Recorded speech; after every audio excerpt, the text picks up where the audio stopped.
네, 안녕하십니까. 수도기계화 보병사단 호국연호사 균제 강혜림 법사입니다. 여러분들 모두 반갑습니다. 한 주도 잘 보내셨지요? 오늘도 여러분들과 이렇게 화면으로나마 만나볼 수 있어서 감사한 마음으로 전하면서 오늘의 화폐를 시작해 보려고 합니다. 요즘에 뉴스를 늘 보는데요. 뉴스를 볼 때마다 꼭 빠지지 않고 등장하는 내용들이 있습니다.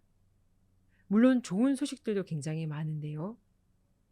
말싸움 도중에 격분해서, 말싸움 도중에 화가 나서, 말싸움 도중에 서로 의견이 상충돼서, 여러분들도 그 뒤의 내용이 어떤 내용일지는 아시겠죠? 말싸움에서 이어지는 그 다음의 상황들은 거의 대부분 말싸움 도중에 격분해서 누군가를 죽였다. 말싸움 도중에 격분해서 누군가와 크게 다투고 사람을 다치게 하였다. 말싸움 도중에 너무나 화가 나서 자기 자신을 다치게 하였다. 라고 하는 기사들을 사실 많이 접하게 되실 겁니다. 그런 내용들을 접할 때면 솔직히 너무너무 마음이 아프죠. 아유, 그 말싸움이 뭐라고.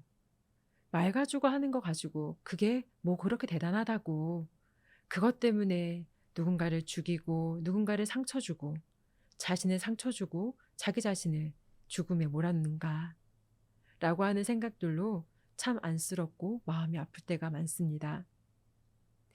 그런데 또 한편으로는 말이라고 하는 걸 살펴보면 여러분들 친구나 아니면 가까운 분들이나 누군가와 싸워본 적이 있으실 건데요. 싸울 때 가장 먼저 싸움의 시발이 되는 게 어떤 거냐면 결국은 말입니다. 곰곰이 생각해 보세요. 말싸움이 없이 갑자기 누군가를 때린다? 물론 요즘에 묻지마 폭행이라고 하는 것도 있긴 하지만 말싸움이 없이 말 없이 서로 간에 주고받는 대화 없이 누군가를 함부로 한다라고 하는 것들은 많이 접해보지는 못했던 것 같습니다. 거의 대부분 말로써 비롯되는 사건과 사고들이 많은 걸 생각해 보면 말이라고 하는 것이 우리에게 전달하고 있는 그 파급력, 영향력이라는 게 가볍지 않다라고 하는 것을 생각해 볼 수 있게 하는 것 같아요. 그래서인지 우리나라에는 말과 관련된 사자성어나 속담들이 굉장히 많이 있습니다. 일자천금이라고 하는 사자성어인데요. 우리 속담으로는 말 한마디로 천냥빚을 갚는다라고 하는 말도 같이 하고 있죠. 일자천금이라는 사자성어의 뜻은 어떤 의미이냐면 한 글자에 그 가치가 천금이 된다라고 하는 의미입니다. 야, 어떤 말을 하면 그 말 하나가 천금의 가치를 가지는 걸까요? 그리고 또 여기서 이야기하는 것은 우리는 그런 말들을 실천해야 된다라고 하는 거죠. 일자천금. 여러분들과 지금 제가 하고 있는 이 말은 과연 천금의 값어치가 있는 가치일까요? 아니면 그와는 좀 멀리 떨어진 부족한 말들일까요? 두 번째로 여러분들과 또 살펴볼 사자성어는 구시화문이라고 하는 말인데요. 많이 들어보신 적 있으실 겁니다. 입에서부터 모든 재앙의 문이 열린다라고 하는 의미입니다. 아까도 저희가 앞서 이야기했던 것처럼 많은 사건과 사고의 첫 시작에는 서로 간에 주고받는 말 속에서 시작되었다라고 하는 것처럼 구시화문이란 입에서부터 모든 다툼이나 갈등이나 번뇌와 같은 이런 모든 재앙의 문이 열린다, 시작되었다라고 하는 의미입니다. 그리고 또 하나의 사자성어는 341원이라고 하는 사자성어인데요. 세 번 생각해서 한 번 말해라 라고 하는 겁니다. 세 번 생각해서 한 번 말해라.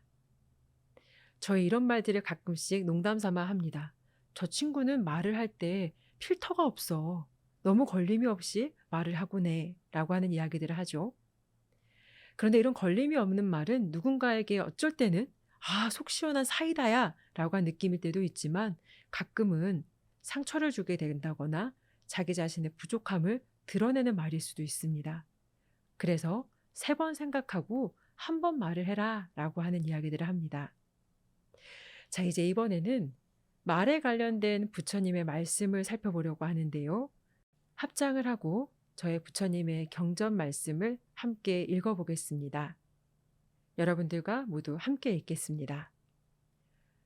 쓸모없는 말을 엮어 늘어놓은 1000마디보다 들으면 마음이 가라앉는 한마디가 훨씬 뛰어난 말이다. 쓸모없는 구절을 모아 엮어놓은 1000편의 시보다 들으면 마음이 가라앉는 한 편의 시가 훨씬 뛰어난 시이다. 여러분들과 함께 읽은 지금의 부처님 말씀은 법구경 가운데 100번과 101번 개송이었습니다.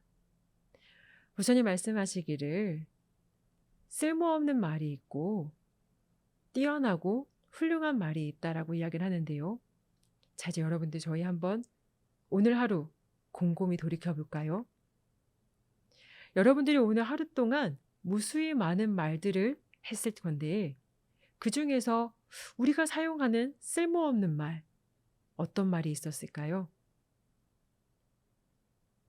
자, 그럼 이제는 들으면 마음이 가라앉는 매우 뛰어난 한마디는 어떤 말이 있었을까요? 이 순간 여러분들 남이 했던 말은 생각하지 마세요. 이 순간 여러분들 스스로가 했던 말을 한번 돌이켜 보세요.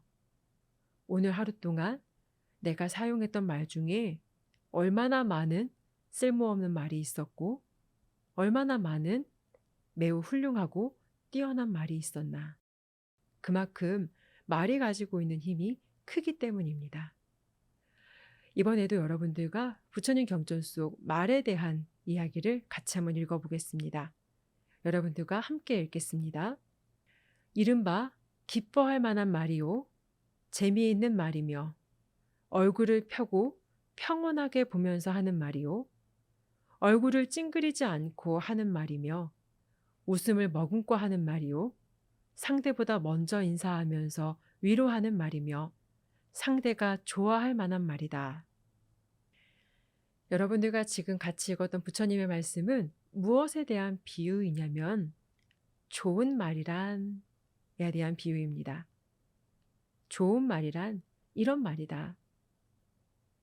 우리가 삶을 살아가면서 뛰어난 말, 훌륭한 말이라고 하는 건 굉장히 거창하고 대단하고 무언가 학식과 지식과 이 모든 것들이 다 통합돼서 나오는 그런 말을 좋은 말, 훌륭한 말이라고 하는 것이 아니라 부처님 말씀하시는 것처럼 기뻐할 만한 말이고 사람을 다들 행복하게 만들어주는 말이며 우리 모두가 편안해질 수 있게끔 하는 말이다 라고 하는 것을 이야기하고 계세요.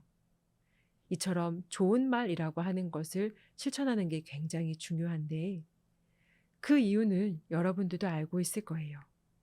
아까 저희가 살펴봤던 것처럼 말은 구시화문이기도 하고 일자 천금이기도 합니다.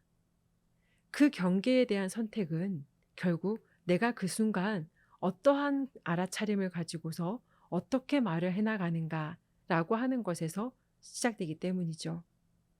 그러면서 이번에는 마지막으로 한 번 더 부처님의 말씀을 읽어보겠습니다. 차라리 날카로운 칼로 혀를 끊을지언정 이 혀로 욕심에 물든 일은 말하지 마라. 왜냐하면 이것이 언인이 되어 탐냄과 성냄, 어리석음을 일으켜 널리 악한 업을 짓고 모든 갈래의 윤회에서 해탈하지 못하기 때문이다. 지금의 이 구절을 읽고 나면 더더욱이나 내가 지금 당장이라도 지금부터라도 내가 말하고 있는 나의 말 습관을 고쳐야 되겠다라고 하는 생각이 절실하게 드실 겁니다. 우리가 말을 할 때 정말 무언가 악한 의도를 가지고 말을 하는 경우는 적죠. 그럼에도 불구하고 내가 무언가 말을 할 때 내가 말을 하는 것을 경계해서 스스로를 살펴보지 않으면 그 말은 어디로 튀어갈지 모릅니다. 그리고 그 말이 누구를 상처 주고 누구를 아프게 할지 또한 알지 못합니다. 윤회에서 해탈하지 못한다라고 하시는 부처님의 말씀이 사실 굉장히 두렵게 다가옵니다. 말 때문에 말로 인해서, 말을 한번 실수해서 우리가 윤회에서 벗어나지 못한다라고 하면 너무나 두렵고 가슴 아픈 이야기겠지요. 그러나 또 한편으로는 가장 먼저 표현되는 게 말이다 보니 이 말이라고 하는 것을 한두 번 함부로 하다 보면 그것들이 쌓여서 나의 언어 습관이 되고 또 그것들이 모여서 입으로 짓는 구업이 된다라고 하는 것을 여러분들께서 꼭 명심하시면 좋겠습니다. 부처님 말씀 중에서 이렇게 구업에 대한, 말에 대한 것들을 살펴보았는데요. 이제 그러면 우리가 어떤 마음을 가지고서 어떤 알아차림을 하면서 말을 하고 내 주위 사람들과 대화를 나누어 가야 하는가라고 하는 것을 한번 살펴봐야 하는데요. 경전구절 속에 이런 말씀이 있습니다. 흠없는 인격체이며 현명하고 복덕과 지혜를 갖추었으므로 마치 금덩이처럼 순수한 그를 누가 감히 비난할 수 있겠는가. 이렇게 말에 대한 이야기들을 늘 할 때면 우리가 항상 갈등하고 고민하는 것은 뭐냐면 무심결에 말이 나와서요 입니다. 저도 무심결에 생각하지 못한 사이에, 저도 충분히 고려하지 못한 사이에 말이 불쑥 나와버렸습니다. 그래서 누군가를 상처 주고 저의 부족함을 드러내버렸습니다 라고 하는 이야기들을 하시는데요. 지금 여러분들과 함께 읽었었던 이 구절을 기억하시면서 내가 어떻게 감히 누군가를 비난하고 누군가에게 함부로 말할 수 있겠는가 라고 하는 것, 0.1초면 여러분들 충분히 생각하시고 한 번 더 고민해보고 말하실 수 있습니다. 이렇게 습관을 들여간다면, 그쵸?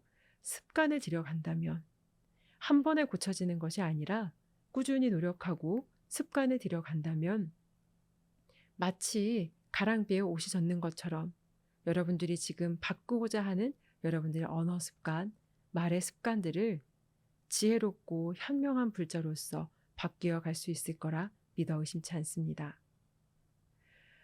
오늘은 여러분들과 말에 대한 것을 한번 살펴보았습니다. 말로 인해서 생겨나는 안 좋은 사건과 사고들이 너무나 많아서 오늘 꼭 여러분들과 우리가 사용하고 있는 말에 대해서 쓸모없는 말로 늘 분주히 지내고 정말 훌륭하고 뛰어난 말을 쓰는 것을 적게 하고 있는 우리 자신을, 저 자신을 반성하고 돌이켜보면서 오늘 여러분들과 말에 관한 주제로서 법회를 진행해 보았습니다. 역시나 말에 관한 것을 하다 보니까 제 스스로 이 순간에도 조금은 말을 잘못하고 있는 것은 아닌가라고 하는 그 마음의 뉘우침이 이 순간에도 일어납니다. 혹여 제가 하는 과정 속에 말이 조금은 부족했거나 여러분들의 마음에 쏙 와닿지 못하는 말이 있었다면 그 역시도 늘 노력하고 더욱 성장시키려고 애쓰고 있음을 알아주시고 저희 모두 함께 노력하고 습관화하고 애써가는, 그래서 누구보다도 더 향기로운 말, 좋은 말, 사람들을 가치 있게 만드는 말을 더 많이 사용할 수 있는 참된 불자로서 성장할 수 있기를 발언하면서 오늘 법회도 이렇게 마무리하겠습니다. 법회에 참석해 주신 모든 불자님들 너무너무나 고생 많으셨습니다. 저희 함께 인사하겠습니다. 모두 성불하십시오.